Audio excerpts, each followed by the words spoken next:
আসসালামু আলাইকুম ওয়া রাহমাতুল্লাহি ওয়া বারাকাতুহু।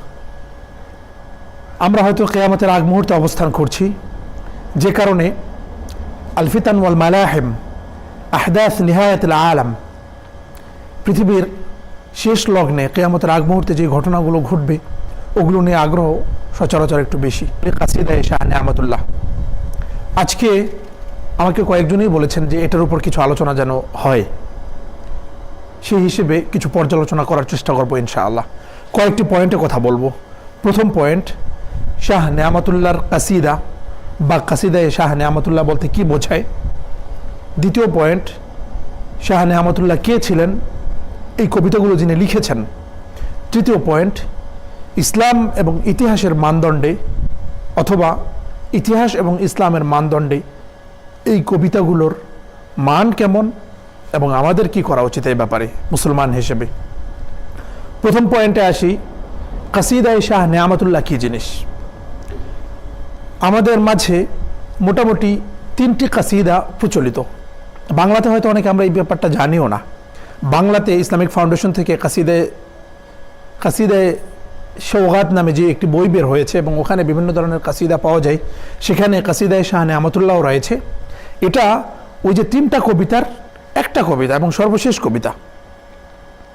উর্দুতে যে বইগুলো পাওয়া যায় কোনোটাতে 2টো কবিতা পাওয়া যায়, কোনোটাতে 3টি কবিতা পাওয়া যায়। তাহলে সর্বমোট কথা দাঁড়ালো, কাসিদায়ে শাহ নিয়ামতুল্লাহ বলতে 3টি কাসিদা বা 3টি কাব্য বোঝা যায়। এই 3টি কাব্যের প্রথম কাব্যটা আরব সম্পর্কে এবং পুরো পৃথিবী সম্পর্কেই। সেখানে ভারতবর্ষের কথা তেমন একটা নেই বললেই চলে, শুধুমাত্র একটা কথা সেখানে আছে, সেটা হলো যে ভারতবর্ষে তুর্ক এবং তাতারদের শাসন হবে, তারা জুলুম এবং নির্যাতন করবে, ভারতে ভয়াবহ বিপর্যয় আসবে। এটা হলো গিয়া প্রথম কাসিদার কথা। দ্বিতীয় কাসিদার কথা পুরোটাই ভারতবর্ষ কেন্দ্রিক এবং বিশেষ করে মুঘল শাসন কেন্দ্রিক। জহিরুদ্দিন বাবর বরং তারও আগে আমির তৈমুর, যাকে আমরা ইতিহাসে তৈমুরলং বলে জানি, ওনার কাছ থেকে শুরু হয়। এরপরে শেরশাহ, জহিরুদ্দিন বাবর, হুমায়ুন, আকবর, শাহজাহান, জাহাঙ্গীর, বাদশাহ আলমগীর, নাদির শাহ, এরপরে ইংরেজদের আক্রমণ ভারতবর্ষে, মোটামুটি সবগুলো পাওয়া যায় এবং অক্ষরে অক্ষরে এই কবিতাগুলো এতটাই অ্যাকুরেসির সঙ্গে, এতটাই দিক্কা এবং সূক্ষ্মতার সঙ্গে ইতিহাসগুলো বর্ণনা করেছে, যেটা কেউ এই ইতিহাসগুলো না পড়লে কিংবা কেউ না দেখলে বলার কথা না অথবা লিখতে পারার কথা না। তৃতীয় কবিতাটা, এটা ইংরেজ শাসনের পরের যুগ থেকে, অর্থাৎ ইংরেজরা ভারতবর্ষ আক্রমণ করবে, এরপরে ওখান থেকে চলে যাবে, এরপরে ভারতবর্ষে ভয়াবহ যুদ্ধ হবে, প্রথম বিশ্বযুদ্ধ হবে, দ্বিতীয় বিশ্বযুদ্ধ হবে, 2 বিশ্বযুদ্ধের মাঝে কতটুকু সময়ের ব্যবধান থাকবে, চীন, জাপান, জার্মানি তাদের মাঝে যুদ্ধ হবে, এমনকি কারো কারো মতে বাংলাদেশের যে প্রেক্ষাপট তৈরি হবে 1971 সালের যুদ্ধ, সেটাও বর্ণিত আছে। তারপরে পাকিস্তান এবং ভারতের মাঝে যে সংঘর্ষ হবে, কাশ্মীরের ব্যাপারে, পাঞ্জাবের ব্যাপারে সব কিছু ভবিষ্যৎবাণী দেয়া আছে। একটা পর্যায়ে মাহদী রাদিয়াল্লাহু আনহু আসবেন এবং তিনি রাজত্ব করবেন, এইসব ঘটনাও আছে। এবার কথা হলো যে এই 3টি কাসিদা এগুলো আসলে কে লিখেছেন। আমি আগেই বলেছি যে এই 3টি কাসিদা বা 3টি কাব্য এগুলো পৃথিবীর ভবিষ্যৎবাণী করছে কিয়ামত পর্যন্ত, এবং বিশেষ করে কিয়ামতের আগ মুহূর্তে ভারতবর্ষে যে ভয়ঙ্কর ঘটনাগুলো ঘটবে এগুলো এই কাসিদার ভিতরে বলে দেওয়া হয়েছে। এবং আমাদেরকে যা বলা হয় সেটা হলো এই কাসিদাগুলো 800 থেকে 850 বছর আগে শাহ নিয়ামতুল্লাহ নামে এক সুফি বুজুর্গ এই কাসিদাগুলো, এই ভবিষ্যৎবাণীগুলো করেছেন। ব্যাপারটা কিন্তু ইন্টারেস্টিং। অর্থাৎ 800 বছর আগে, 900 বছর আগে একজন মানুষ 20 শতাব্দীতে 1918 সালে বিশ্বযুদ্ধ হবে, বিশ্বযুদ্ধ 4 বছর চলবে, এই বিশ্বযুদ্ধে কারা কারা জড়িত থাকবে তাদের কথা, এরপরে 21 বছর পরে দ্বিতীয় আরেকটি বিশ্বযুদ্ধ শুরু হবে, এইসব যুদ্ধে কে পরাজিত হবে, আমেরিকা, ইংল্যান্ড, জাপানের সঙ্গে, জার্মানির সঙ্গে কতবার যুদ্ধ করবে, 1971 সালে ভারত এবং পাকিস্তান, কাসিদার ভিতরে এমনটাই আছে, যুদ্ধ হবে। এরপরে আফগানিস্তান থেকে অথবা খুরাসান থেকে হাবিবুল্লাহ নামে একজন মহানায়ক আসবেন। এই যে ছোট ছোট জিনিসগুলো সূক্ষ্মতার সঙ্গে বর্ণনা করে দেয়া, দারুণ ইন্টারেস্টিং ব্যাপারটা। বরং দ্বিতীয় কবিতার দিকে যদি আমরা তাকাই, দ্বিতীয় কাসিদার দিকে, তাহলে সেখানে ব্যাপারটা আরও ইন্টারেস্টিং। অর্থাৎ প্রত্যেক মোগল বাদশার নাম ধরে ধরে উল্লেখ করা হয়েছে। জহিরুদ্দিন বাবরের শাসনের কথা, শির শাহের কথা, হুমায়ুনের কথা, আওরঙ্গজেবের কথা, আলমগীরের কথা, নাম ধরে ধরে 200, 400, 600, 800 বছর আগে ইতিহাস বলে দেয়া, এটা কিন্তু কম কথা নয়। তাহলে এই ভবিষ্যৎবাণীগুলো যিনি করেছেন তিনি কত মহৎ প্রাণ ব্যক্তি হতে পারেন, কত বড় ব্যক্তি হতে পারেন, কত বিশাল পর্যায়ের ব্যক্তি হতে পারেন, এটা একটু আমাদের জানার দরকার।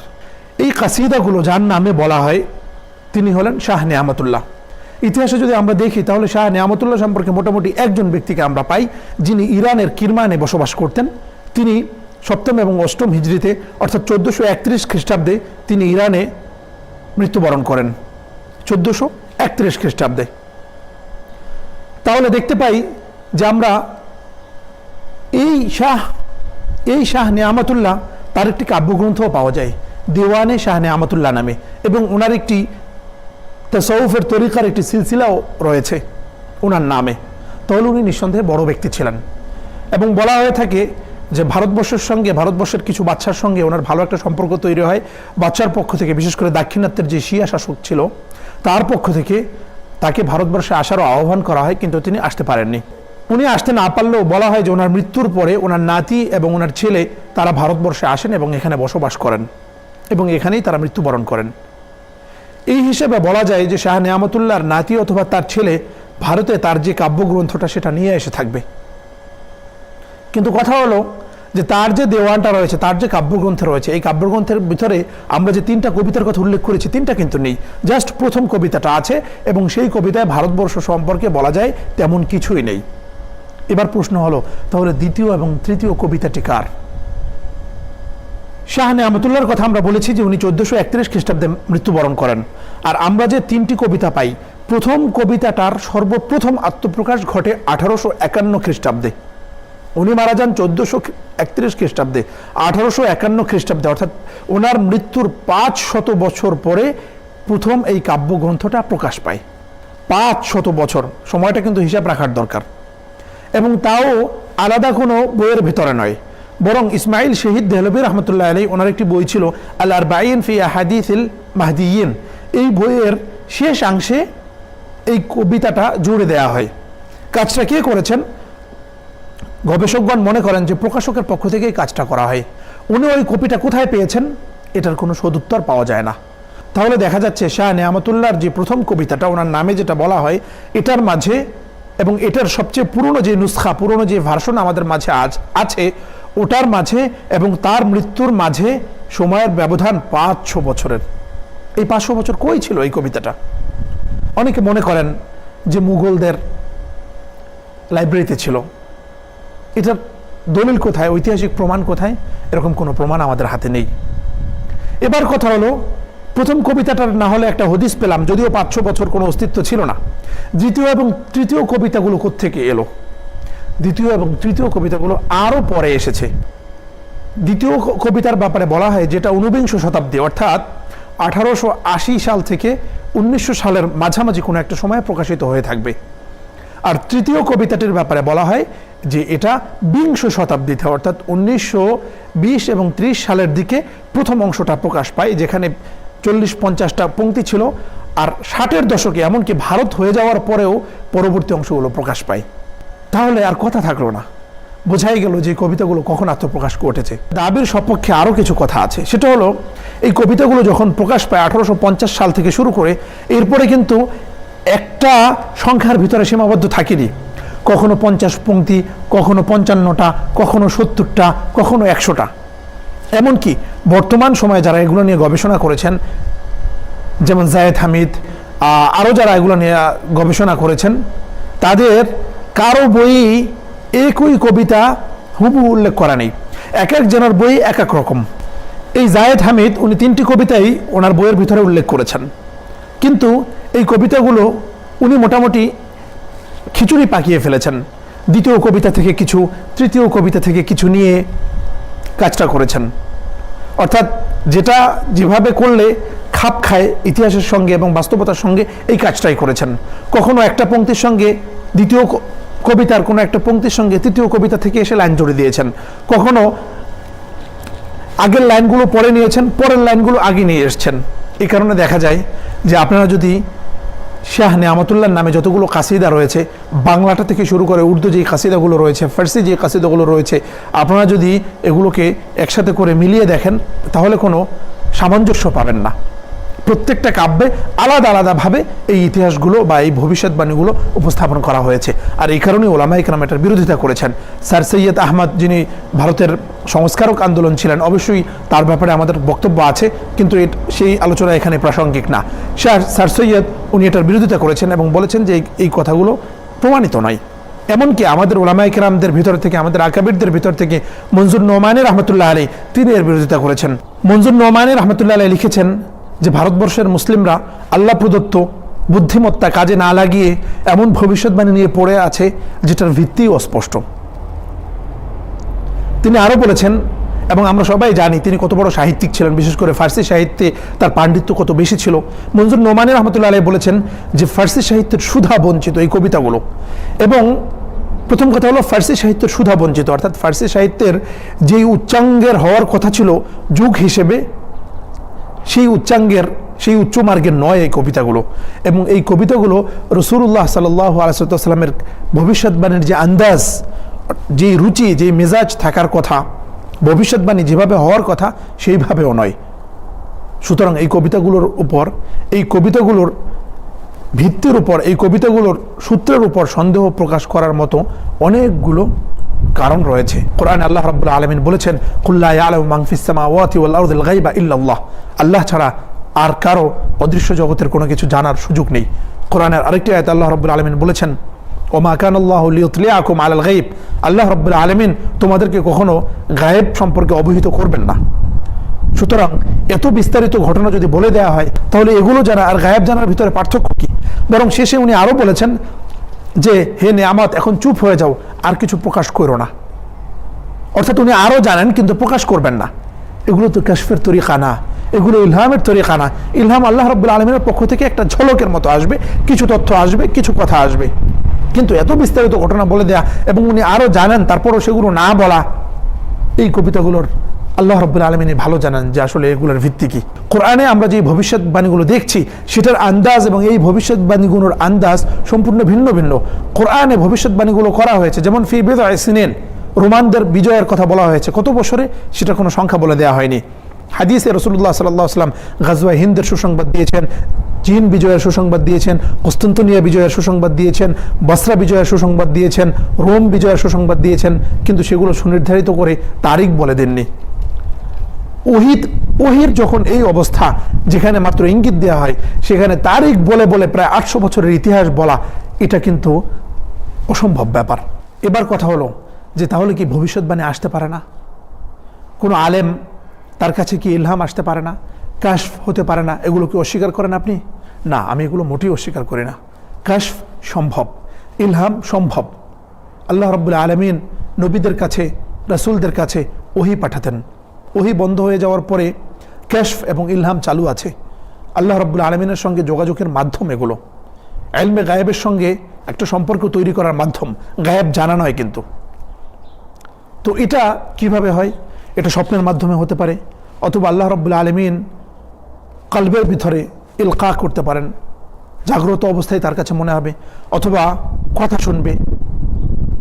এরকম বিভিন্ন তরিকায় কিন্তু কাশফ এবং ইলহাম হওয়া সম্ভব। উলামায়ে কেরাম আহলে সুন্নাহ ওয়াল জামাত অস্বীকার করেন না ব্যাপারটাকে, যদিও কাশফ এবং ইলহামকে প্রচুর এটা নিয়ে অপব্যবহার চলছে, সেটা ভিন্ন কথা, কিন্তু এটা বাস্তব। সুতরাং শাহ নেয়ামতুল্লাহ নামে কেউ যদি থেকে থাকেন এবং কেউ যদি এই ভবিষ্যৎবাণীগুলো করে থাকেন, এটা কিন্তু অবাস্তব নয় এবং এটাকে আমরা সম্পূর্ণভাবে অস্বীকার করতে পারবো না। কিন্তু এটা তো জাস্ট একটা ইহতিমাল, একটা সম্ভাবনা। প্রমাণটা কি, বাস্তবতা কি? বাস্তবতা তো এর বিপরীতে। কারণ আমরা শাহ নেয়ামতুল্লাহ সম্পর্কে কাউকে পাচ্ছি না যিনি ওই কবিতাগুলো লিখেছেন, তার কোনো পরিচয় জানি না। একজন পরিচয়বিহীন মানুষ এবং সূত্রবিহীন এই কিছু কবিতা, কিছু কাব্য, এগুলোর উপর আমরা মুসলমানরা কিভাবে নির্ভর করতে পারি? ইন্না হাযাল ইলমা দীন ফানজুরু আম্মান তাখুযুনা দীনাকুম। কোনো কিছু দ্বীনি বিষয়, এটা গ্রহণ করার আগে অবশ্যই সূত্র জানতে হবে। আজকে যদি আপনাকে ইনজিলের একটা কপি দেওয়া হয়, ইহুদিদের যে গ্রন্থ, তাওরাতের একটা কপি দেওয়া হয় অথবা বাইবেলের একটা কপি দেওয়া হয়, আপনি কি মানবেন? মানবেন না। আপনি বলবেন যে এগুলো বিকৃত হয়ে গিয়েছে। আপনার প্রমাণ কি? প্রমাণটা হলো যে বছরের পর বছর এগুলোর কোনো সূত্র ছিল না, এরপরে একটা পর্যায়ে এগুলো আবিষ্কার হয়েছে এবং এগুলোর ভিতরে মতপার্থক্য রয়েছে, সংঘর্ষ রয়েছে। এক কপিতে একরকম, আর এক কপিতে আর এক রকম। আপনি যদি এই কারণে তাওরাত এবং ইনজিলকে ফেলে দেন এবং সেগুলোর কোনো ঐতিহাসিক মূল্য না থাকে, শাহ নেয়ামতুল্লাহর কাসিদার ব্যাপারেও একই কথা প্রযোজ্য। প্রথম কথা হলো গিয়ে এটার কোনো সূত্র নেই। দ্বিতীয় কথা হলো গিয়া যার সঙ্গে এই কাসিদাগুলো সম্পৃক্ত করা হয় সেই শাহ নেয়ামতুল্লাহর মাঝে এবং কাসিদার সর্বপ্রাচীন যে নুসখার মাঝে ব্যবধান প্রায় 500 বছর, অন্য বর্ণনায় 700 বছর যদি নেয়ামতুল্লাহ কাশ্মীরি বা নেয়ামতুল্লাহ দেহলভি ধরি, এবং তৃতীয় কবিতার যেই আক্ষরিক যে সংখ্যা দেখানো হয় সেই হিসাবে ব্যবধান হলো গিয়ে প্রায় 800 বছরের। তাহলে এই 800 বছর এই কবিতাগুলো কোথায় ছিল? ঐতিহাসিক যে তাওয়াতুর যে সনদ, এটা কিন্তু মিসিং। হাদিসের সনদ যেভাবে হয় সেটাও মিসিং, ইতিহাসের যেই সনদ থাকার দরকার সেটাও মিসিং। 500 বছর পরে এই কিতাবগুলো কোত্থেকে আসলো, এই কবিতাগুলো? এরপরে এই কবিতাগুলোর মাঝে পারস্পরিক যে সংঘর্ষ, অর্থাৎ এখানে আমাদের কাছে এমন কোনো মার্জিয়া নেই যে এই কবিতাটাই আসল কবিতা, বাকিগুলো এখান থেকে কপি করা হয়েছে, সকল বইগুলিতে এখান থেকে কপি করা হয়েছে, এরকম কোনো নুসখা আমাদের কাছে নেই। প্রত্যেকে বিভিন্ন জায়গা থেকে ওগুলো সংগ্রহ করেছেন, কেউ যোগ করেছেন, কেউ বিয়োগ করেছেন।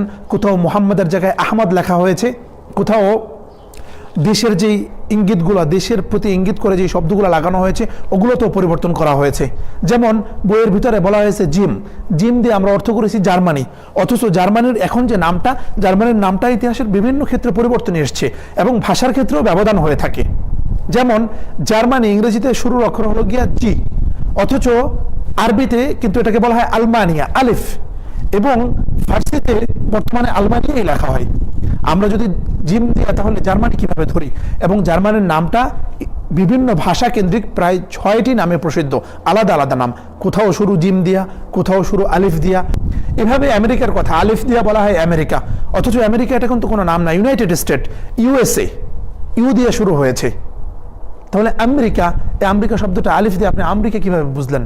একইভাবে জাপান, এই জাপান শব্দটা কিন্তু আরবিতে ইয়াবান, ইয়া দিয়ে শুরু হয়, বর্তমান ফার্সিতে এটাকে লেখা হয় জে, এই অক্ষর দিয়ে লেখা হয়। তাহলে আমরা কিভাবে কোনটার ভিত্তি করব? এরপরে অক্ষরগুলো সময়ে সময়ে পরিবর্তন করা দেওয়া হয়েছে।